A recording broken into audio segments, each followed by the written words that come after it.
Hello students, welcome to my channel doctor Om Prakash. तो students, आज का जो रिएजेंट रहेगा वो रहेगा आपका OSO4 ऑस्मियम टेट्रोक्साइड। ठीक है, ऑस्मियम टेट्रोक्साइड। तो ऑस्मियम टेट्रोक्साइड आपका वेरी स्ट्रॉन्ग ऑक्सीडाइजिंग एजेंट, ठीक है, बहुत अच्छा ऑक्सीडाइजिंग एजेंट होता है। ठीक है, क्योंकि देखो ऑस्मियम की ऑक्सीडेशन स्टेट जो होगी वो आपका +8 होगी इसमें। ठीक है, जैसे आपका ऑस्मियम है double bond O double bond O double bond O and double bond O। ठीक है, ऑस्मियम से 4 ऑक्सीजन लगे हैं डबल बॉन्ड से, तो ये -2 ये है, -2 यानी कि +8 इसकी ऑक्सीडेशन स्टेट हो जाएगी। तो आपको पता है कि यार जब कोई भी एलिमेंट अपनी हाईएस्ट ऑक्सीडेशन स्टेट पर होता है तो वो एक बेहतरीन ऑक्सीडाइजिंग एजेंट की तरह बिहेव करता है, राइट। तो ऑस्मियम भी अपनी हाईएस्ट ऑक्सीडेशन स्टेट पे एक अच्छा स्ट्रॉन्गर ऑक्सीडाइजिंग एजेंट होता है। ठीक है, तो इसकी प्रॉपर्टीज़ क्या क्या हैं कि यार OSO4 एक अच्छा ऑक्सीडाइजिंग एजेंट तो है ही, लेकिन इसकी स्टीरियोकेमिस्ट्री यानी कि ये सिन मैनर में डायोल फॉर्मेशन करता है। ठीक है, विसिनल डायोल फॉर्म करता है, स्टीरियोकेमिस्ट्री आपका सिन होती है, राइट। तो एग्जाम्पल के थ्रू देखते हैं। अगर मान लो कोई एल्कीन है, सपोज दैट ये आपका एल्कीन है R1 R2, ये आपका एल्कीन है। ठीक है, तो OSO4 की रिएक्शन जब एल्कीन पे होती है तो यहाँ पर क्या होगा, आपका ये बॉन्ड इधर शिफ्ट और ये बॉन्ड इधर शिफ्ट, ये बन जाएगा आपका OSO double bond O R1 R2, ये बन गया आपका प्रोडक्ट। ठीक है, तो यानी कि ऑस्मियम पे यहाँ पर क्या होगा, ये ऑक्सीजन आपका कैपिटल होगा, यहाँ पर O कैपिटल और S आपका स्मॉल लेटर में। ठीक है, तो ये ऑस्मियम है, ऑस्मियम से आपका ऐसे बॉन्डिंग हुई, यानी कि ये जो रिएक्शन है एक तरीके से अगर विद रिस्पेक्ट टू एटम की बात करता हूँ तो 1 2 3, ठीक है, और 1 2, तो 3+2 साइक्लो एडिशन रिएक्शन हो रही है। कौन सी हो रही है आपका with respect to atom, 3+2 cyclo addition reaction, cyclo addition reaction. ठीक है, अगर आपसे क्वेश्चन पूछा जाता है कई बार इस तरीके से भी आजकल मैकेनिज्म से रिलेटेड क्वेश्चन, थ्योरेटिकल क्वेश्चन पूछे जाते हैं कि यार जब OSO4 का रिएक्शंस एल्कीन के साथ करते हैं तो उसका मैकेनिज्म का वे क्या होता है, साइक्लो एडिशन होता है। तो साइक्लो एडिशन में भी वो आपसे with respect to atom 4 option बना देगा, 3+2 3+3 या 3+ जो भी होगा। तो आपको पता होना चाहिए कि यार वो आपको चेक करना चाहता है कि आपको मैकेनिज्म आती है या नहीं आती है। ठीक है, तो आपको थोड़ा बहुत आइडिया होना चाहिए कि यार OSO4 का स्ट्रक्चर ये है और ये कोई भी एल्कीन है। मैंने R1 और R2 मैंने जनरलाइज कर दिया, ये कुछ भी हो सकता है। ठीक है, तो जब OSO4 की रिएक्शन आपका एल्कीन के साथ हो रही है तो ये सिन मैनर में होगा। यार ये वाला ऑक्सीजन जहाँ से जुड़ेगा, ये बिलो द प्लेन जुड़ रहा है, तो ये वाला ऑक्सीजन भी बिलो द प्लेन जुड़ेगा क्योंकि एक ही एटम से ये कनेक्ट हैं। ठीक है, तो सिन मैनर में ये ऑस्मेट एस्टर बनेगा। ये आपका ऑस्मेट एस्टर, ठीक है, ये आपका ऑस्मेट एस्टर। क्या होता है कि जैसे ही ऑस्मेट एस्टर बनता है फिर हम इसका हाइड्रोलिसिस करते हैं। तो हाइड्रोलिसिस होता है आपका, यहाँ पर हाइड्रोलिसिस भी या लिया जाता है आपका Na2SO3, सोडियम सल्फाइड कहते हैं इसको। ठीक है, और एक्वस सोडियम सल्फाइड, या कई बार आपका सोडियम बाइसल्फाइड भी लिया जाता है आपका NaHSO3। ठीक है, इन दोनों में से कुछ भी हो सकता है, एक्वस सोडियम सल्फाइड होगा या सोडियम बाइसल्फाइड होगा।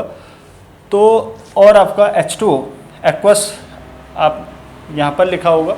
ठीक है, तो ऑस्मेट एस्टर का हाइड्रोलिसिस हो जाता है और हाइड्रोलिसिस के बाद ये डायोल फॉर्मेशन करता है। तो ये हो जाएगा आपका R1 R2 और आपका OH और ये आपका OH। लेकिन क्वेश्चन ये पूछा जाता है कि यार ये जो डायोल बना, this is called vicinal diol, इसकी स्टीरियो क्या होगी। तो स्टीरियो मैंने पहला ही पॉइंट बोला था कि यार ऑस्मेट जो आपका OSO4 है, ऑस्मियम टेट्राऑक्साइड है, जो डायोल बनाता है वो सिन डायोल होता है। ठीक है, यानी कि ये जो डायोल होगा ये आपका सिन डायोल होगा। ठीक है, अभी मैंने स्टीरियो यहाँ पर रिप्रेजेंट की नहीं। अगर आप स्टीरियो अगर दिखाना चाहो तो आप इसको इस तरीके, या ये अबव द प्लेन होगा या ये आपका बिलो द प्लेन होगा। ठीक है, आगे जो एनएनसो सेलेक्टिविटी होगी कि यार ये अबव होगा या बिलो होगा, हम OSO4 की एनएंसो सेलेक्टिविटी के लिए अलग से एग्जांपल्स पढ़ेंगे, वहाँ पर DHQD एंड DHQ आता है, ठीक।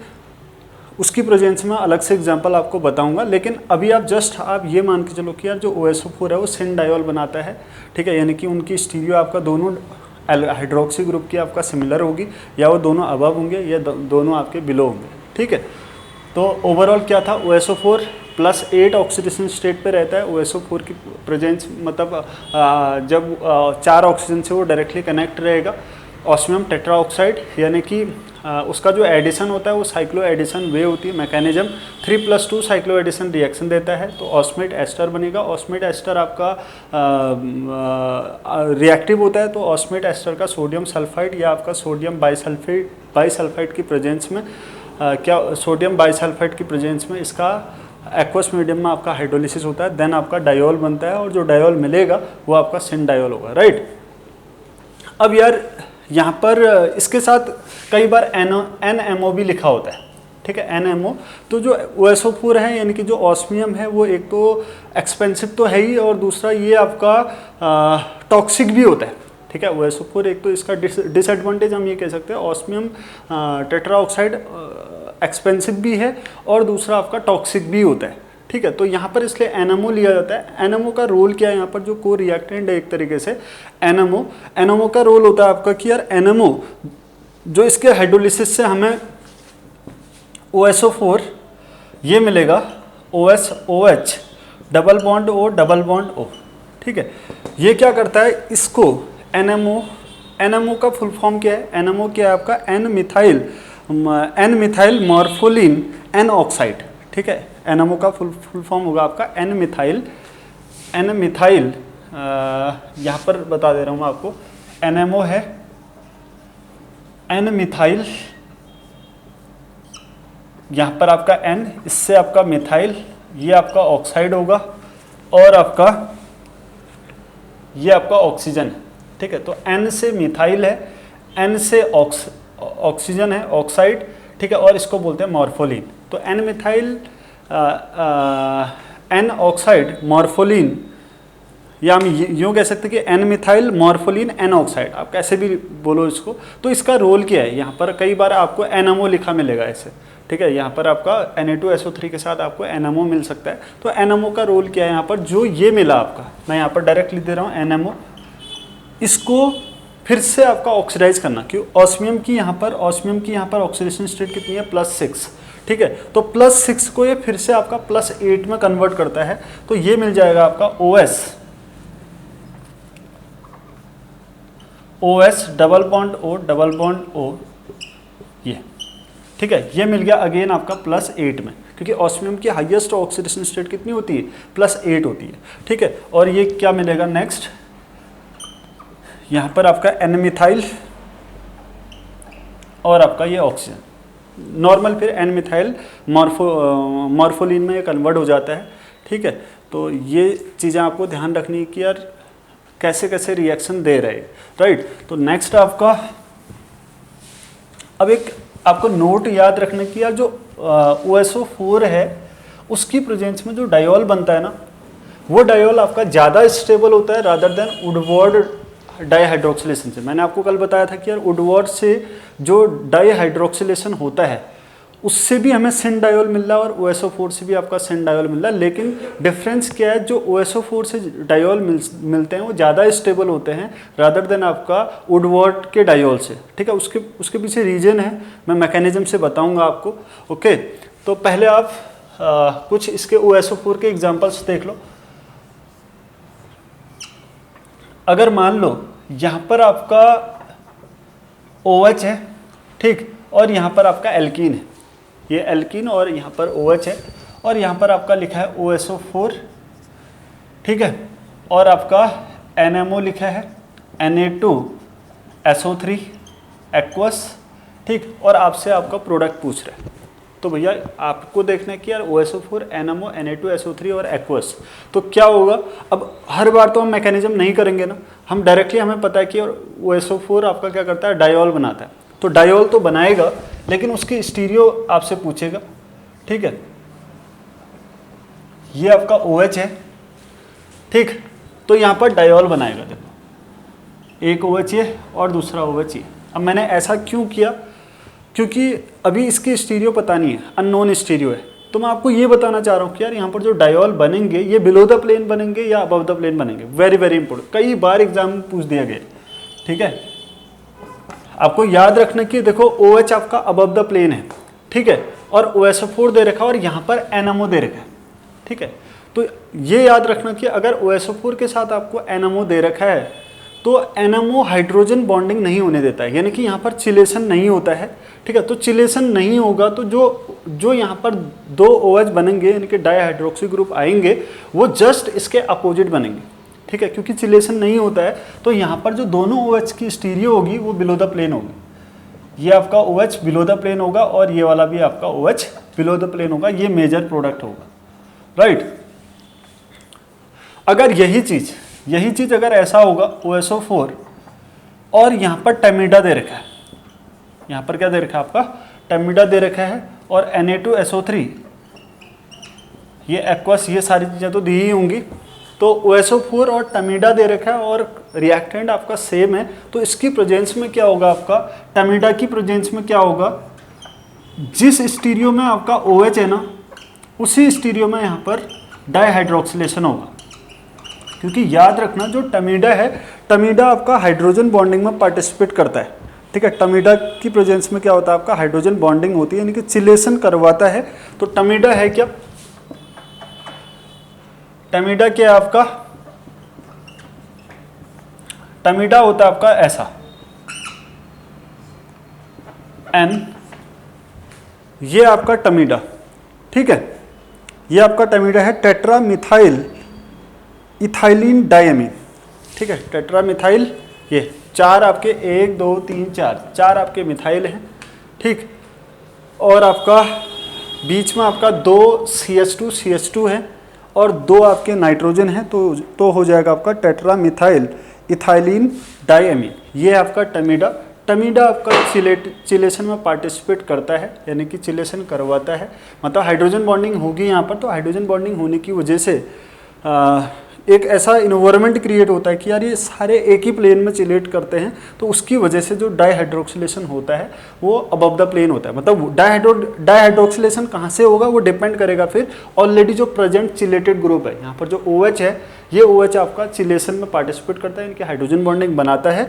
तो जो स्टीरियो इस OH की होगी वही स्टीरियो यहाँ पर जो बाद में आपके OSO4 के द्वारा आपके OH बन रहे हैं वही स्टीरियो आपका इन 2 OH की होगी। अगर ये बिलो द प्लेन होता तो टमीडा की प्रेजेंस में यहाँ पर जो 2 OH आएंगे वो भी आपके बिलो द प्लेन आएंगे, राइट। तो जैसे देखना, इसी को मैं चेंज कर रहा हूँ। सपोज दैट आपका ये बिलो द प्लेन है, ये आपका OH आपका बिलो द प्लेन है। ठीक है, और यहाँ आपका NMO दे रखा है, तो यहाँ पर जो आप प्रोडक्ट होगा वो चेंज हो जाएगा। यहाँ पर जो आपका प्रोडक्ट होगा, देखो OH आपका बिलो द प्लेन था, अब NMO तो चिलेशन में पार्टिसिपेट करवाता नहीं है, मतलब चिलेशन नहीं होता है NMO की प्रेजेंस में। आप कैसे याद रखो, N मतलब नहीं, ठीक है, नो मतलब यहाँ पर चिलेशन नहीं होगा। चिलेशन नहीं होगा तो जो स्टीरियो है इसके जस्ट अपोजिट आएंगे। ठीक है, इसके जस्ट अपोजिट, क्योंकि ये बिलो द प्लेन पर OH पहले से जुड़ा है, तो अबव द प्लेन आपका डाईहाइड्रोक्सिलेशन होगा।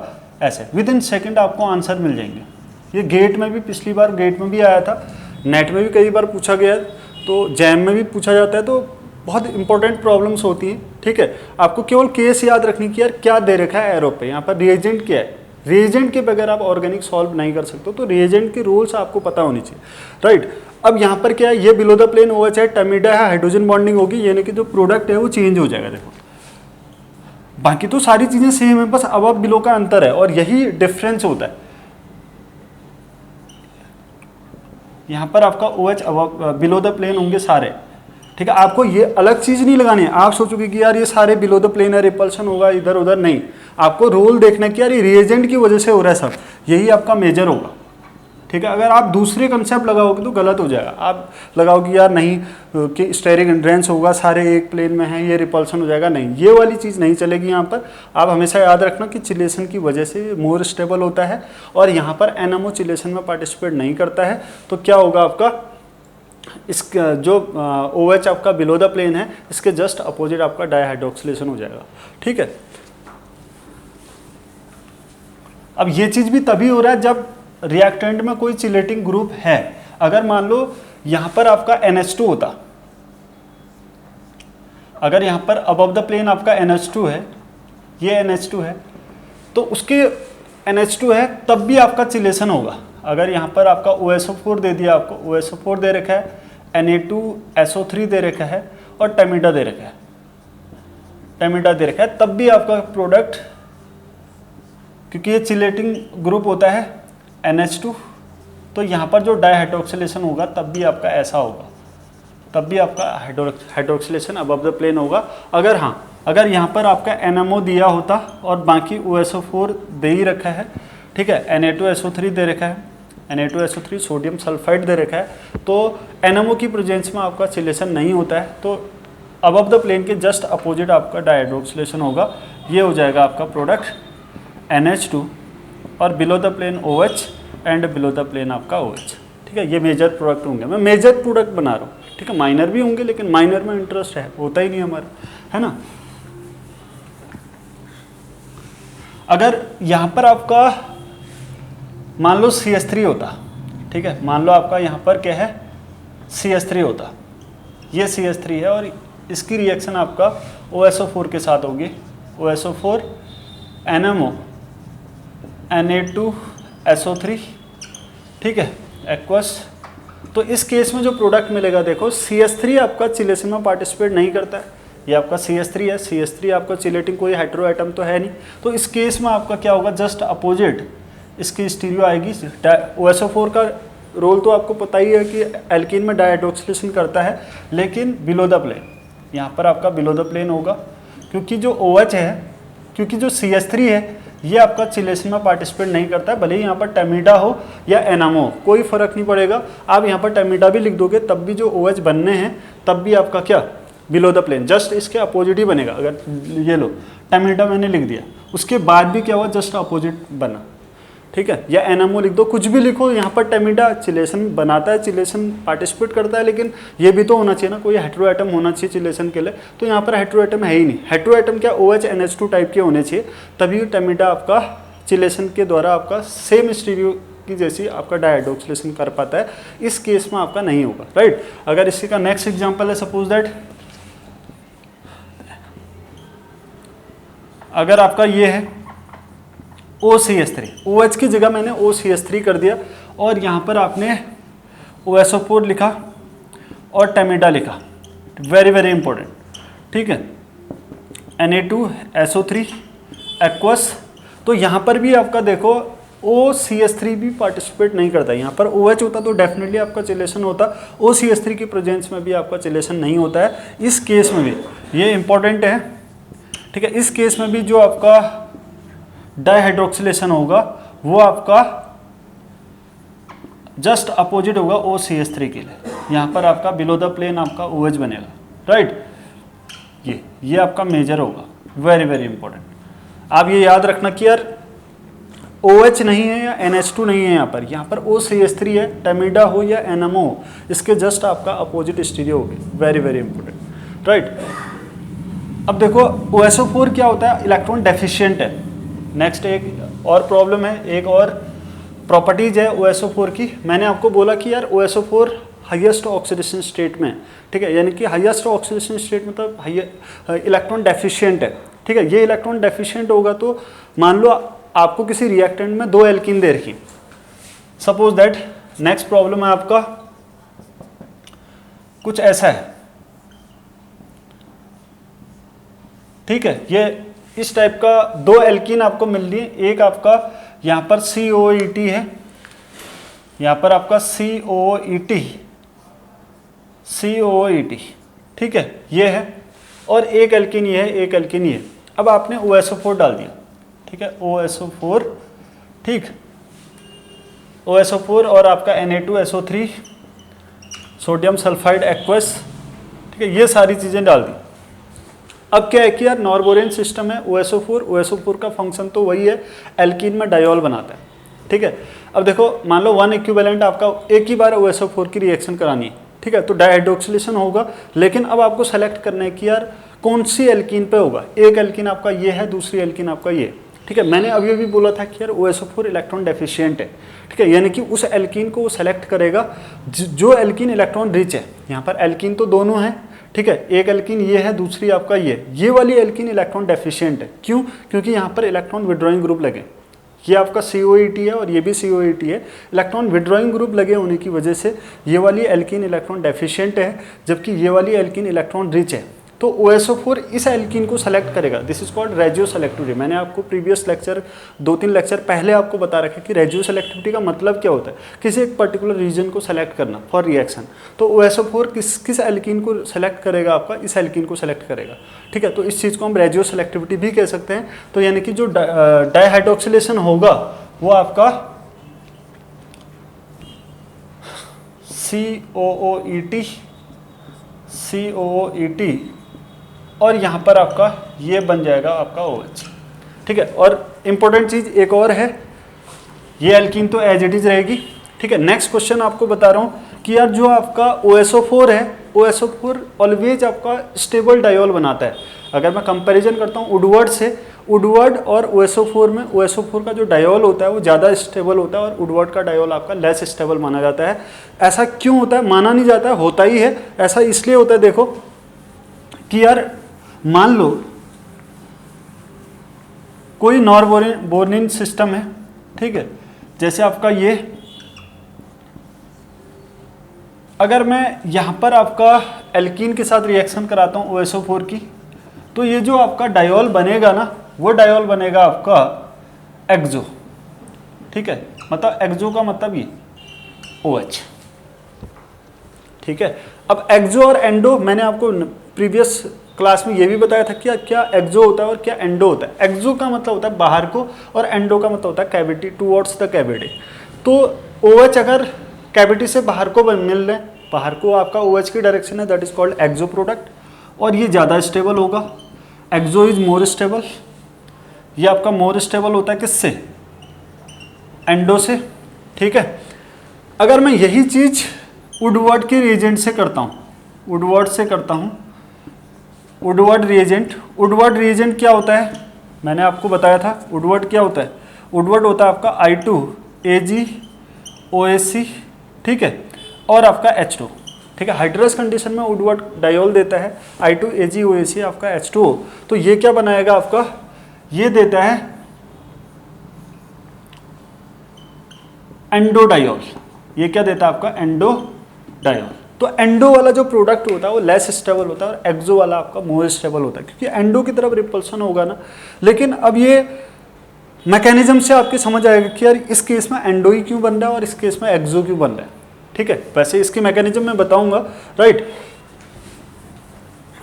तो अब इसकी मैकेनिज्म कैसे आपका ये एक्सो या आपका एंडो, या सिंपल सा नोट आप याद रखना, क्योंकि एग्जाम में आपको मैकेनिज्म बनाने का इतना टाइम होता नहीं है, तो नोट लिखा रहा हूँ सबसे पहले, मैकेनिज्म भी कराऊंगा। नोट याद रखना कि diol of OSO4 is more stable then Woodward, ठीक है। वुडवर्ड के डायोल से देन वुडवर्ड डायोल, ठीक है। वुडवर्ड के डायोल से ज़्यादा स्टेबल होता है आपका OSO4 से मिला हुआ डायोल, ठीक है, क्योंकि OSO4 आपका एक्सो बनाता है। या अगर एक्सो एंडो आप नहीं भी बोलो तो अगर कोई दूसरा अगर आपका रिएक्टेंट होगा, उस मान लो चेयर फॉर्म है, सपोज दैट आपका ये है, कुछ इस टाइप का है, डेकलिन टाइप का सिस्टम है, और यहाँ पर आपका एल्कीन है, ठीक है, और यहाँ पर ये मान लो कि ये CH3 है और यहाँ पर आपने OSO4 डाल दिया, ठीक। तो इस केस में जो अब यहाँ पर क्या मिलेगा? डायोल मिलेगा। और अगर मैं यहाँ पर I2AgOSC डाल देता हूँ और H2, ये आपका वुडवर्ड रिएजेंट हो गया। तो जो OSO4 है, मैंने बोला कि ये आपका मोर स्टेबल डायोल देता है और वुडवर्ड आपका लेस स्टेबल डायोल देता है। तो इस केस में जो डायोल हमें मिलता है, इस केस का डायोल होता है आपका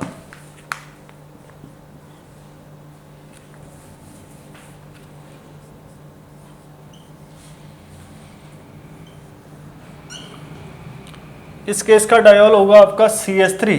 ये क्या है? OSO4। OSO4 से डायोल आपका ज़्यादा स्टेबल मिलता है, तो OH एंड आपका OH। इसके डायोल की जो पोजीशंस होती है वो नीचे को होती है, मतलब CH3 के जस्ट अपोजिट है। जबकि इस केस में जो डायोल मिलेगा वो डायोल मिलता है आपका, यहां पर आपका CH3 है, H2O, और ये है आपका CH3, ठीक है। यहाँ पर जो OH होगा वो आपका OH ऐसा होगा, देखो जिस डायरेक्शन में CH3 है उसी डायरेक्शन में आपका OH की पोजीशन भी है। तो यहाँ पर ये क्या है, लेस स्टेबल डायोल ऑब्टेन होता है, लेस स्टेबल। अगर मैं कंपैरिजन करता हूँ किससे, इससे, तो ये मोर स्टेबल है, ये मोर स्टेबल है। मोर स्टेबल होने का रीजन ये है, ये लेस स्टेबल क्यों है, क्योंकि देखो यहाँ पर OH और CH3 ये क्या होता है आपका 1 2 3 1 3 डाइएक्सियल इंटरेक्शन होगा। इस केस में 1 3 डाइएक्सियल हाइड्रोक्सी और CH3 के बीच इंटरेक्शन है, जबकि यहाँ पर नहीं है, CH3 के साथ नहीं है ना, CH3 क्योंकि बल्कि है, तो इसके साथ जो OH का रिपल्शन होगा वो ज़्यादा होगा, ठीक है। OH का रिपल्शन आपका ज़्यादा होगा, इसलिए ये चीज़ आपका लेस स्टेबल होता है और ये आपका मोर स्टेबल होता है, ठीक है। ओके।